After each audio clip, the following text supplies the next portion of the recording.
When Ford launched the original Mustang 60 years ago, they could not possibly have known how iconic it would become. Over the past 6 decades, not only has the Mustang come to be the benchmark by which every American performance vehicle must be measured, it also created and defined an entire segment. Even though it's the only one with a pony on the front, it's pretty common to call the Camaro and the Charger and the Challenger, depending on the era you're talking about, a pony car. And this is the last pony car standing, because even though Dodge is bringing back a coupe, it's pretty different to the Mustang we see before us today. And that's why 2025 brings a few small but important changes, most notably a decent price hike, especially on the GT trim. So if you want to get your hands on the last pony car standing, you need to pony up more cash for 2025.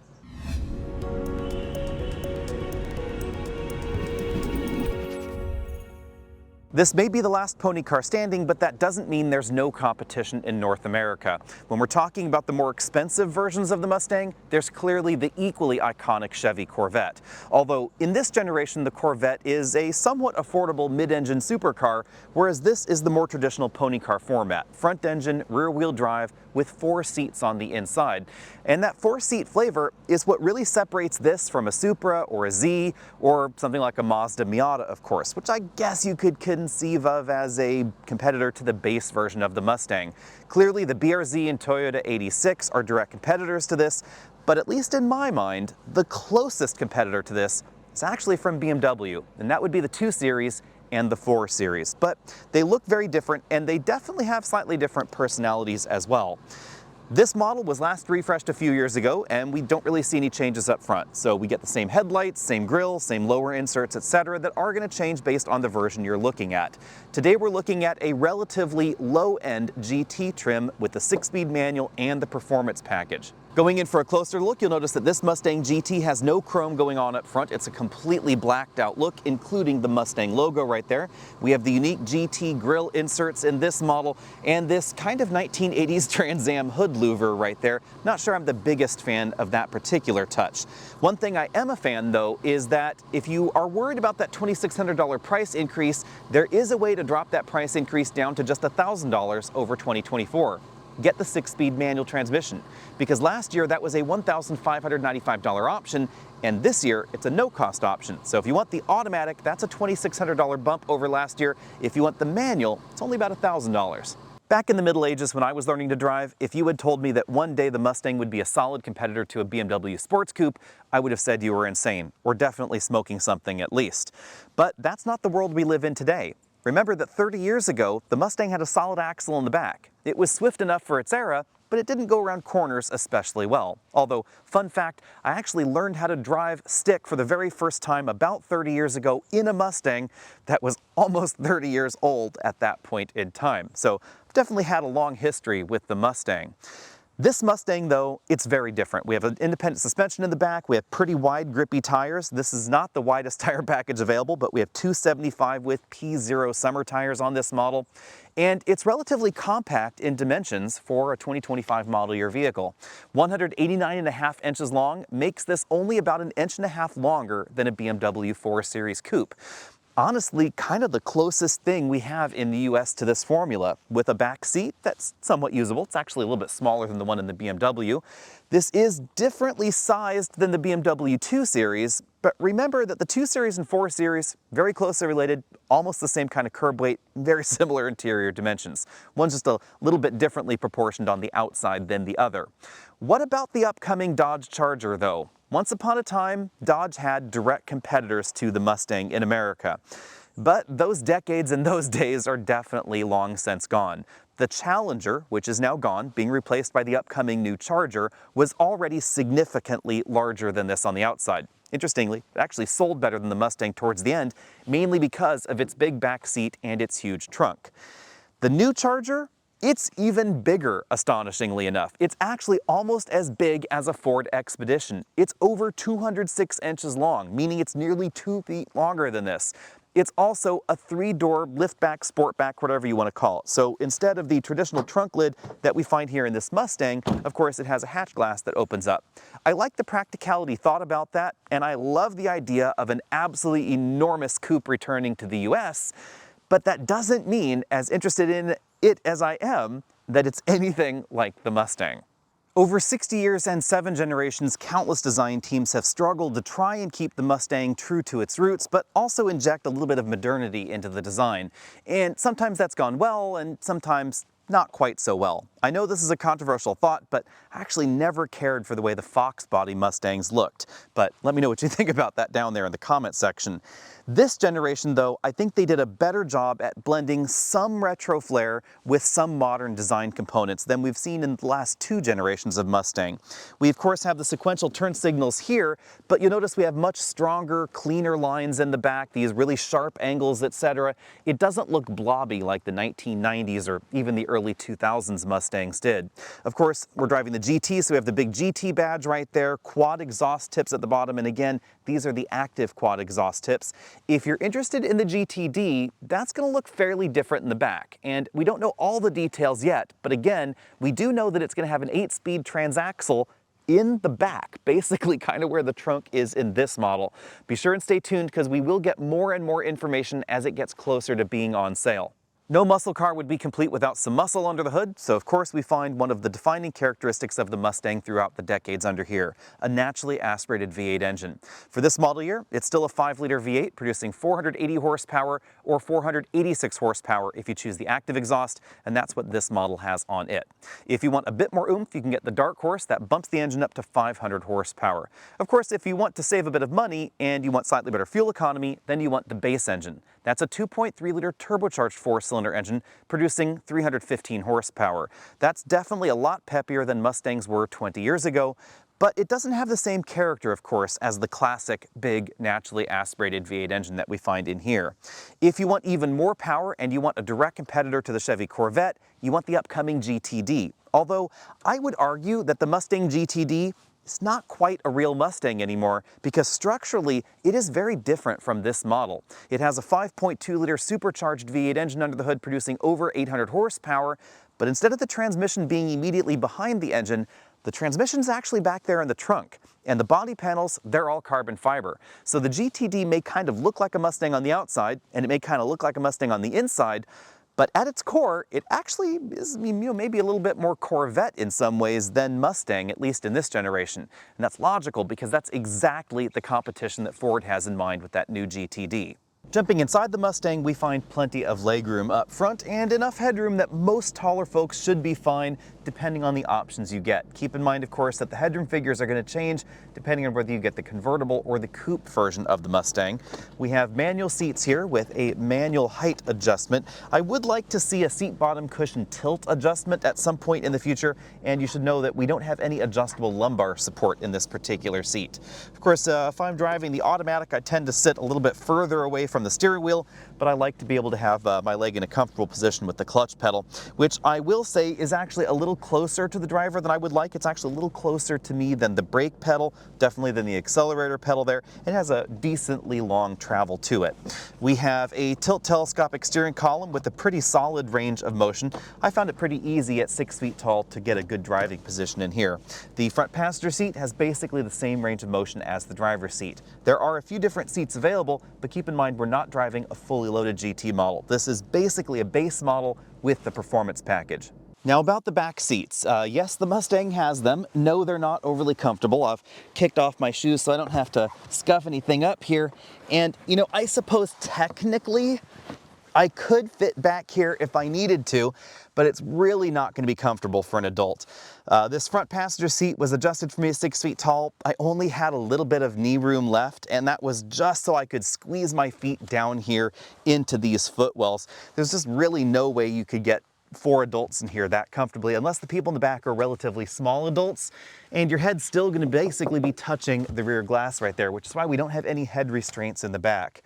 I suppose you could put forward-facing child restraints back here, child seats, but there are a few things to keep in mind. The first thing is that the latch anchors are actually quite high on the rear seat back. They're actually up here, not way down there. So they are quite high, and that is going to mean that some of those latch anchored child seats are going to be higher than you might think, and your kids may still be bopping their heads on the glass. It's definitely possible to be in the upper percentile of children that still need to ride in a forward-facing child seat and not quite fit back here. Rear-facing child seats, that's just out of the question. But once the kids get a little older, yeah, you can probably squeeze them back here for a while. You might be thinking to yourself, why then do we even have seats in the back? Is it for insurance purposes? That's actually kind of a myth. It's actually been debunked by a number of insurance companies, but I think a lot of that just has to do with cargo practicality, because you can fold down the rear seats and you just get more cargo room in the back. And even though they're tiny seats, I'd rather have 2 extra seats than just have a 2-door. Behind the manual trunk lid, we find 13.5 cubic feet of cargo capacity, and that was enough to squeeze 3 24-inch roller bags back here in our testing, although it was a really tight squeeze.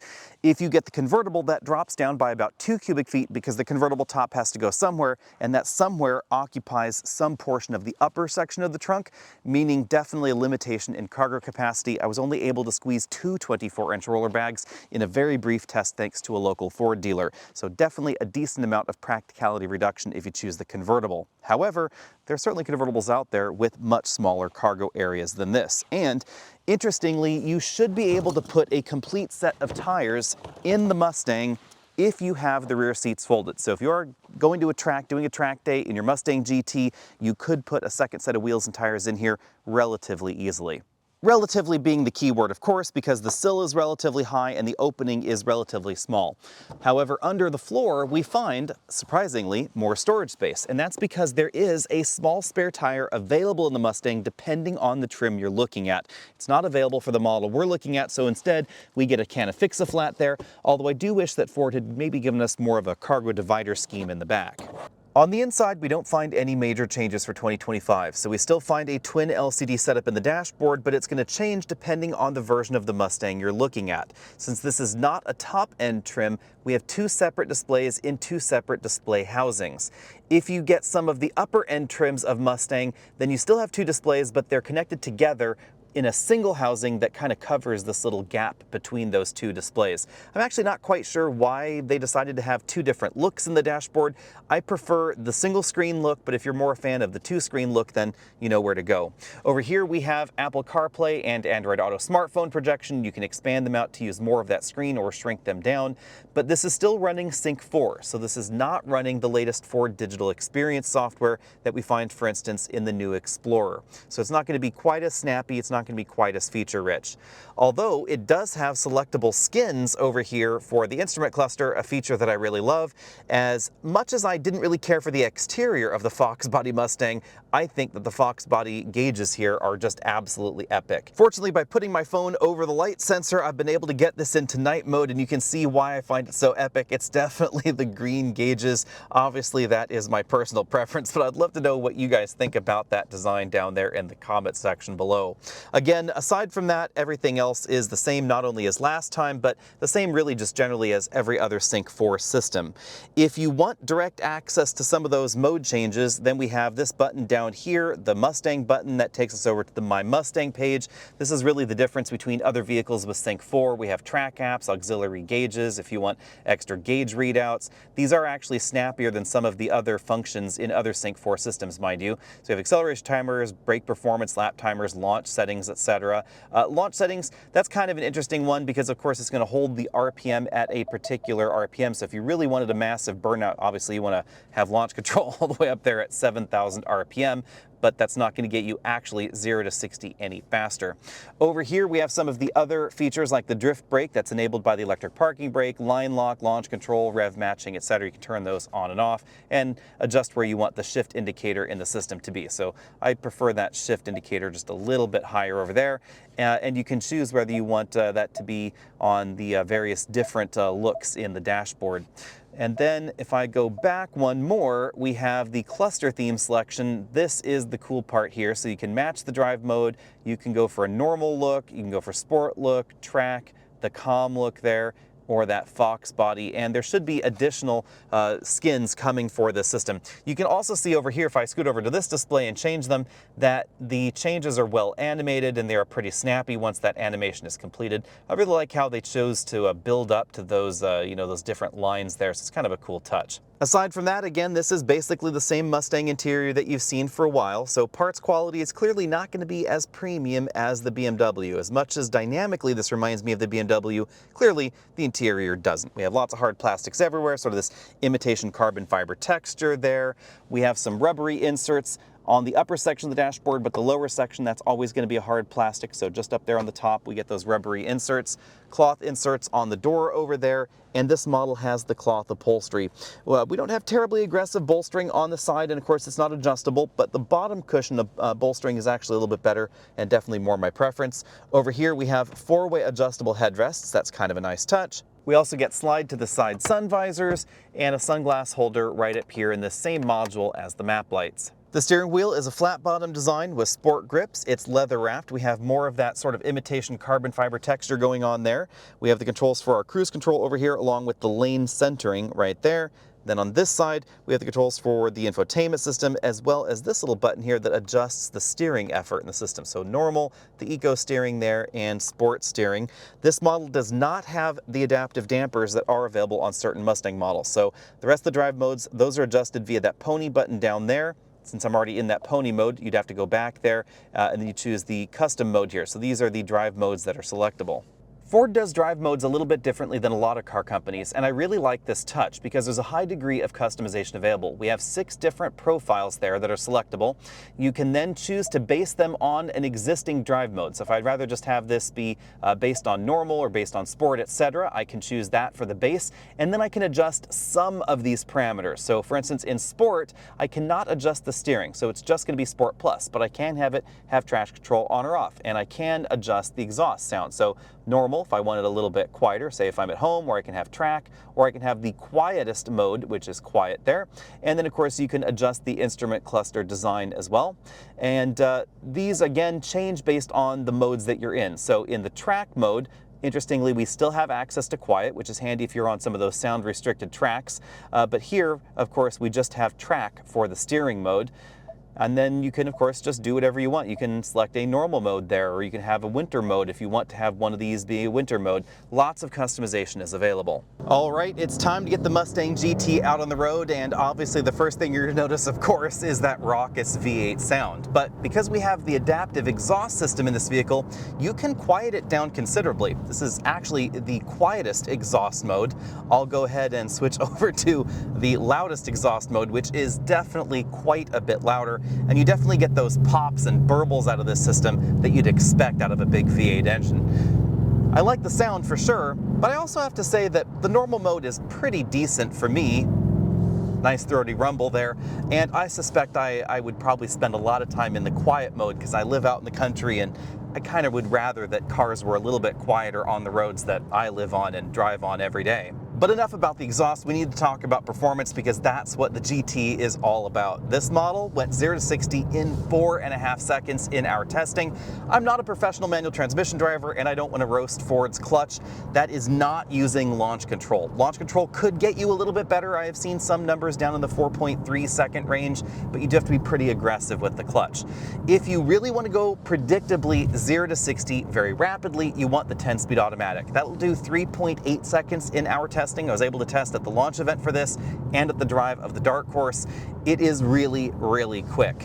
3.8 seconds every single time, back to back to back, with shifts that are really, really aggressive. That 10-speed shifts so hard sometimes you might think you're getting rear-ended.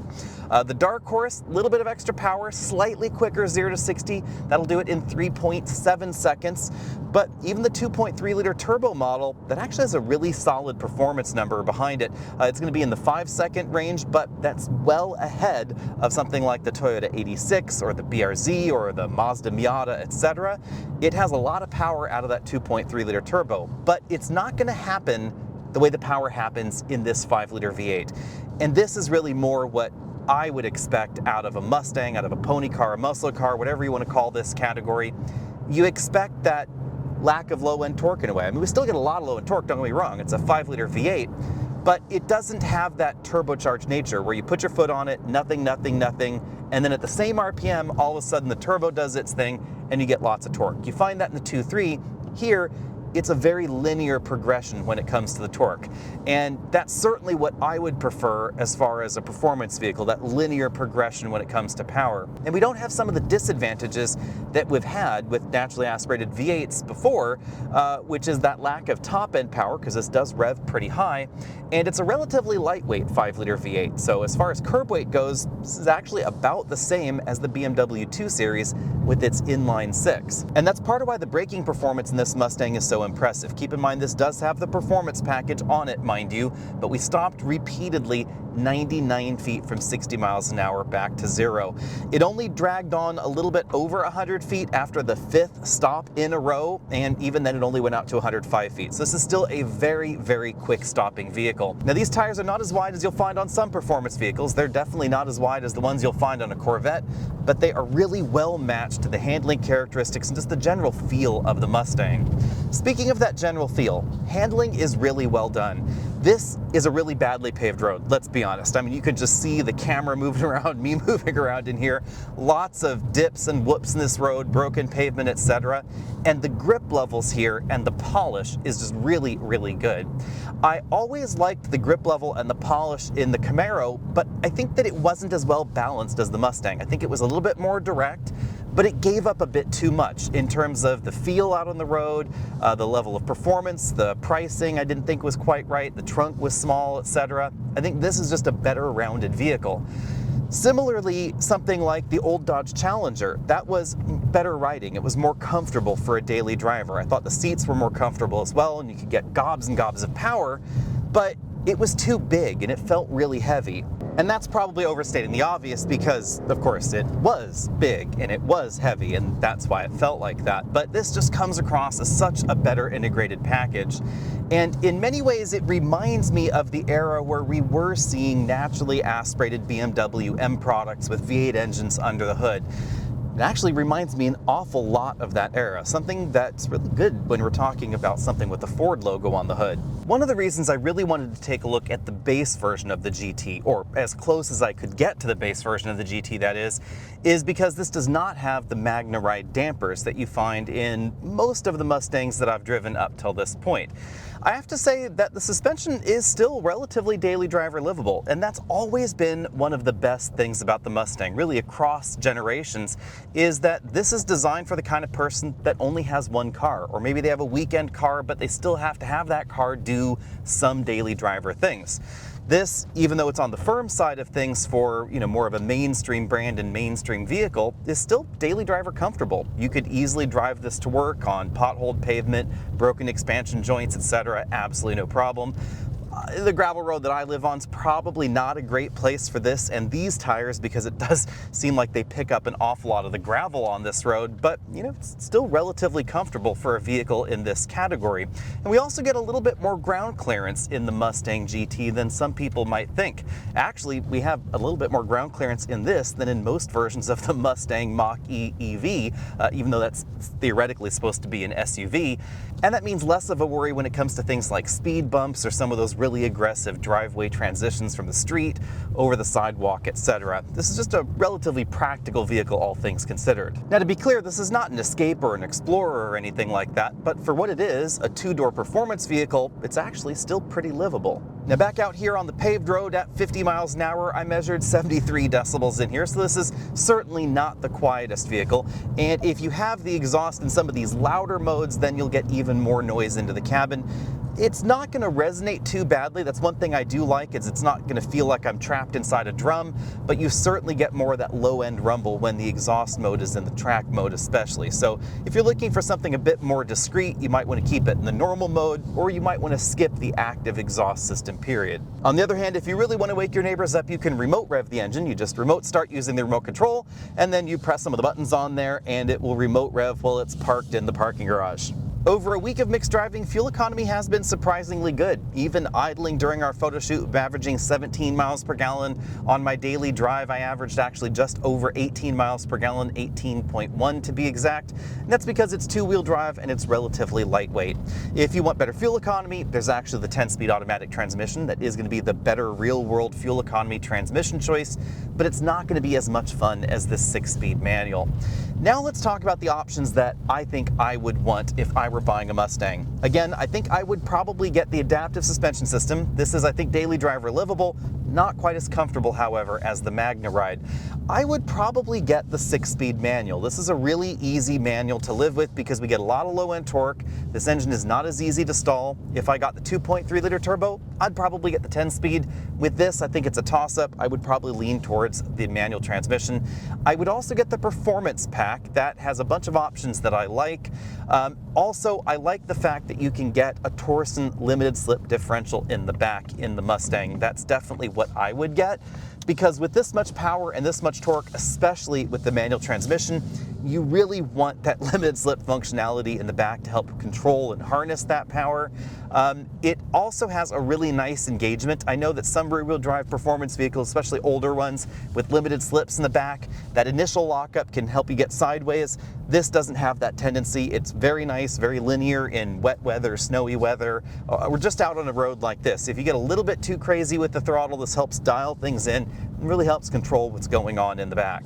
Bottom line, the Mustang is a ton of fun, and out on small winding mountain roads like this, you will be surprised by how small this Mustang drives, especially if you had driven previous generations of Ford's pony car, because this doesn't really drive like those. It doesn't have that big American car feel just in a smaller package. This drives like a small vehicle. And it's not that big for American standards, so that kind of makes sense. Now let's get down to brass tacks. How much is the Mustang going to set you back, and what could you cross-shop against something like this, or the base Mustang? Well, that base Mustang starts at $31,920. Plus destination, you're at $33,515, which is right in line with something like a BRZ or a Toyota 86. You could definitely cross-shop those against the EcoBoost version of the Mustang.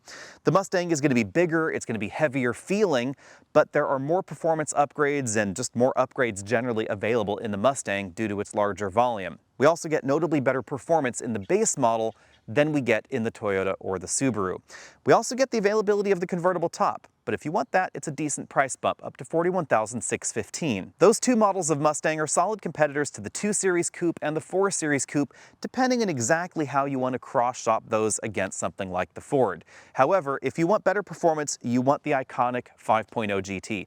That's going to set you back at least $45,460. If you want the rag top, so that way you can wave to your girlies on standby while your hair's blowing, that's going to be $57,075, because you can't get the convertible with the base GT model. You have to step up into the GT Premium, which brings some of those interior upgrades, for $57,075. As tested here, this is not a premium model, $54,640, because it does have the performance package and it has the active exhaust on it. If I were shopping for a Mustang, I suspect I would probably get the adaptive suspension system. Even though I was surprised how well this behaves on poorly paved roads without the adaptive suspension system, it is more comfortable with that option. That's probably the way that I would go. If you want to get a dark horse, which takes you up to 500 horsepower, that's the ultimate Mustang for the moment, that's going to be at least $64,875, including destination.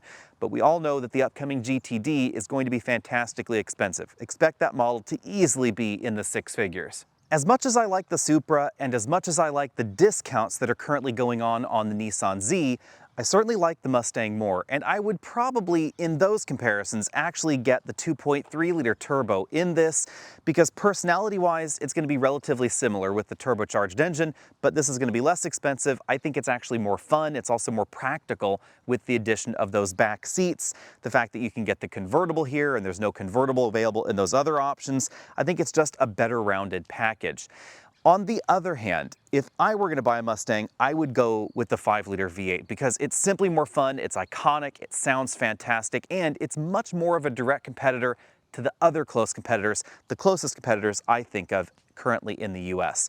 And that would be something like a BMW 430i. The 430i starts at $52,000. Not far off of the GT, not far off actually of the model that we're looking at right here, exactly as equipped. And this is definitely going to be swifter than that 2-liter turbo in the BMW.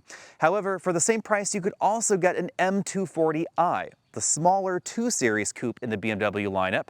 That is very closely related, interestingly, to the 4 Series coupe. So even though it's a little bit less expensive feeling on the inside, it drives an awful lot like the 4 Series. It's almost as heavy as the 4 Series, but for the same amount of money, you get the 3-liter inline-6 turbo instead of the 2-liter 4-cylinder turbo. So it's definitely going to be swifter. However, not as swift as this. Definitely going to be slower. If you want to go this fast, 0 to 60, but interestingly, not any faster, that would be the BMW M2. And that's going to be an awful lot more expensive, $66,075 starting. And of course, the M4, that's going to be even more expensive.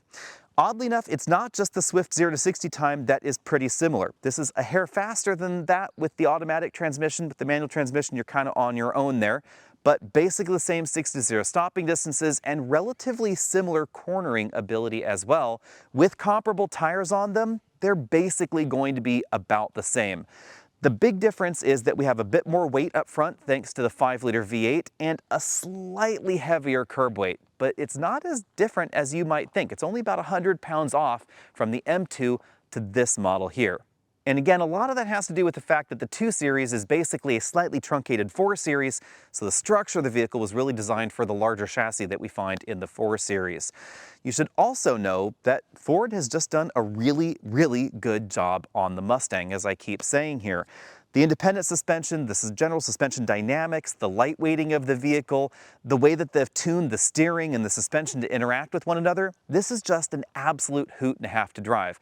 And behind the wheel, if you blindfolded someone and of course put the engine in the quiet mode, you probably would have a hard time deciding what you're driving. Are you driving this, or are you driving a BMW in a prior generation that had a V8 under the hood? It's going to be really hard to tell because dynamically the two are very, very similar. Yes, I think that the BMW has a little bit more precision, a little bit more refinement. The interior definitely has more precision and more refinement, but also the price tag is significantly higher. The base BMW 4 Series starts about $20,000 higher than the base Mustang. That's about a 40%, 50% price increase or so over the base Mustang, so it's no wonder that the interior is nicer. It ought to be because it's an awful lot more expensive.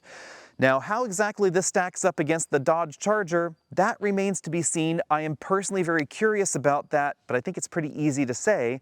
If you want the lighter, more nimble vehicle, it's probably going to be this. If you want something that is gigantic, that's going to be the Dodge. Over 206 inches, there's going to be an electric version, but interestingly, there's not going to be a V8. After having spent so long advertising Dodges with not 1, not 2, but 3, or sometimes even 4 different V8s available, they have gone 0 V8s with the new Dodge Charger. It's just going to have twin-turbo inline-6s or a fully electric drivetrain under the body. Let me know what you think about that down there in the comments section below. And would you also be crazy enough to cross-shop a Mustang with a German sports coupe? Let me know what you think about that as well. See all of you later.